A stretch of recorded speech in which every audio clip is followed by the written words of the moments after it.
I was getting ready to go to prison when I found out that I had it. I sit in my cell I cried because I thought my life was over.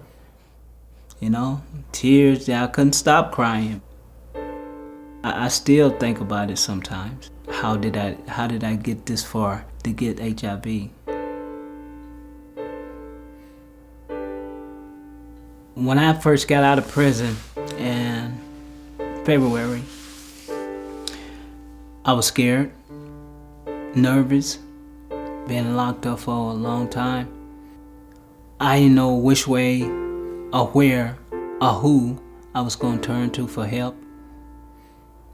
I was anxious for getting a job. I was anxious for a lot of things. And it had got so bad one day, me struggling to find a job. I think that's most important to me, is having my own job. I remember one day telling my friend, you know what? That's it. I'm going back to prison. I'm not going to go through this, you know. I was telling myself, you know, I'd rather go back to prison than to be out here looking for a job or anything like that. It had got that bad because I didn't know who to turn to. And one day my friend just told me, said, nah, Curtis, you can't give up like that. One of my friends that were locked up with me, he told me about Texas Village, so called the number and talked to a lady named Tanya. She said, yeah, as soon as you get out, come on down. If it wasn't for that place when I first got out, man, I don't know what I would have did neither. Cause those people down there, they kept me positive. Even when I didn't want to be positive. Don't matter if you've been to prison, don't matter if you're gay, they don't judge you. And that's why I love that place so much, because they don't judge you if you fall. If you go out and drink today, the first thing they say, we love you, man. We're glad and happy that you made it back, that you are here today. If you fall today, they still gonna open their arms to you. And they ain't gonna sit there and down talk you. They're gonna try to lift you up. And I hadn't seen that, wow. I hadn't seen that since I left home, you know. And that's been years and years ago. I can't tell you nothing about my childhood, really, because it's really nothing to tell. Except I lost my mom when I was early age of 10 years old. I remember that, being a child. I remember me and my grandfather and my grandmother was sitting on the porch on a cool day, and this guy came up. He just came up and said that that my mom was dead, and anyway, come out to find out that he had killed her. I guess he stabbed her, and one day we just had the funeral, and they wouldn't even let me go, you know, and but they said I was too young, too small. I just wanted to get away from everybody.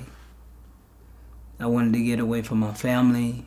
I wanted to do my own thing, because I remember when I said, when I get old enough to do what I want to do, I'm leaving. I'm drinking. I'm doing whatever I want to do. And that's the state of mind I had because of my mom's death.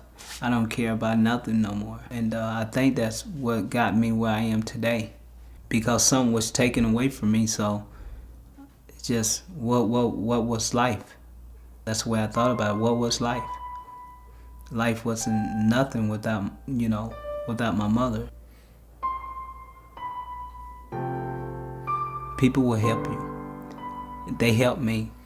You get a good case manager, let them know that you want to live, that you don't want to have anything to do with the life that you used to live, and that you wanted to live a better life. This place called CAPS for HIV. Those people really care. I'm happy to be a part of CAPS. I'm happy to be a part of any organization that is got a whole lot of love for people that with HIV. Since I've been out in February, that was the happiest day. When I first got my key and the lady said, "Curtis, come and sign your lease." I couldn't believe it. That day was so unbelievable. I got my own place. That's what's my happiest day. My second one is gonna be when I find a full-time job. The biggest thing is me not drinking and drugging. The HIV played a big part in that. My life is more important than drinking and drugging. It's more important. Now today, I remember when I used to drink and drug so much, I didn't think about life.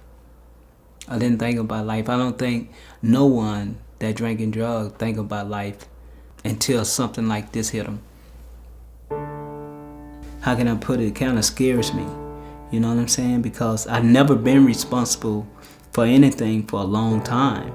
And now that I got all this stuff to do to take care of myself, it's like, wow, I got to do all this to take care of myself. But I know I got to do it to stay alive and to be there for my son. I have a 9-year-old son, and he's been with his aunt since he was about 2 months, you know, and he's 9 now.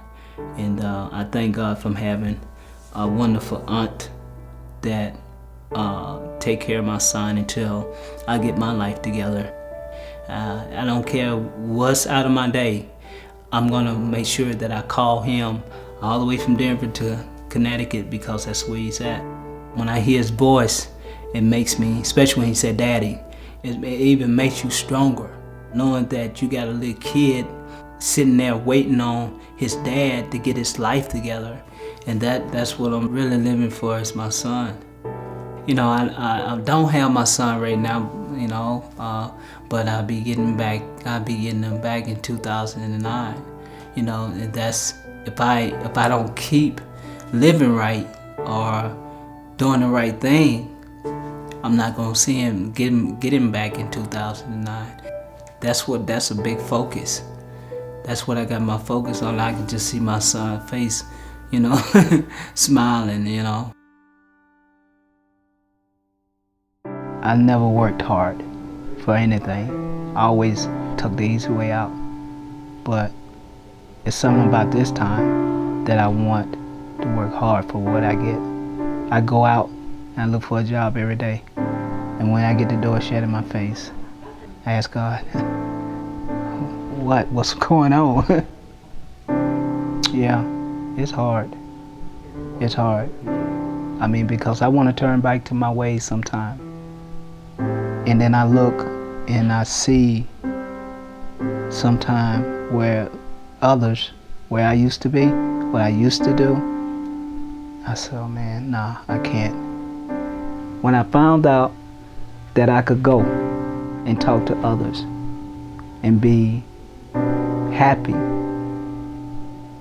I think I'm happier than I ever been. And I don't know why I'm saying that, but I'm living a better life.